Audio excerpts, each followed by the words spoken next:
What's up, guys? It's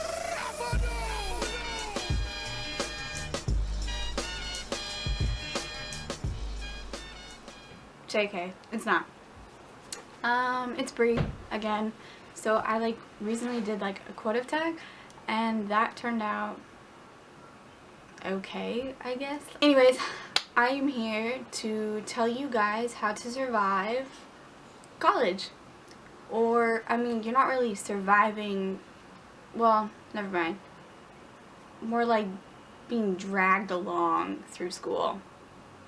Oh. What you're going to need is basically all the stuff that you're going to need for high school, which means like calculator, obviously pencils and pens, obviously you're going to need some paper, a backpack, and you're also going to need snacks.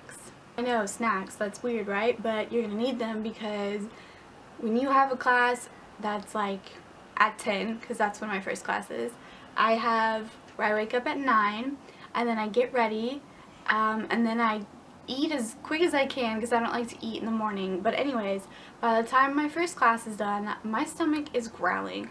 And I promise you, one thing that is super embarrassing in school is having a growling stomach.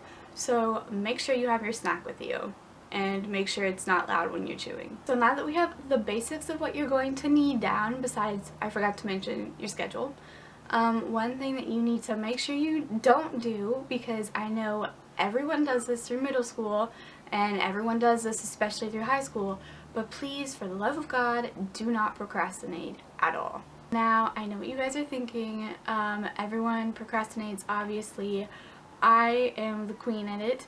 But during college, it is literally going to eat you alive. Do not do it, or try your best not to do it.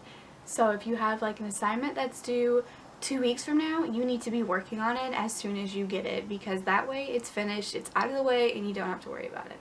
The second thing is how you can also help being dragged along through college is know your resources, as in I know that a lot of colleges have tutoring sessions, they have helpful seminars that you can go to and stuff like that.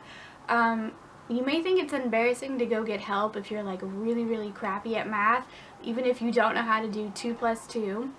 Go to your tutoring person and get help, because I promise you it is going to help you a lot. I have already forgotten what point we're at, but who cares, because I'm going to go with the third point. I think we're on the third point, is know your classmates. The point is, know your classmates, so that way, let's say you're absent one day, you can go to them and be like, hey, what did I miss?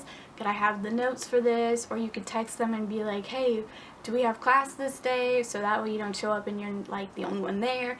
And it also really sucks having to get up earlier than you need to. Another thing is you should probably definitely get the teacher's phone number. I know it's really weird, and in high school you're not allowed to do that because, let's face it, that's a little awkward.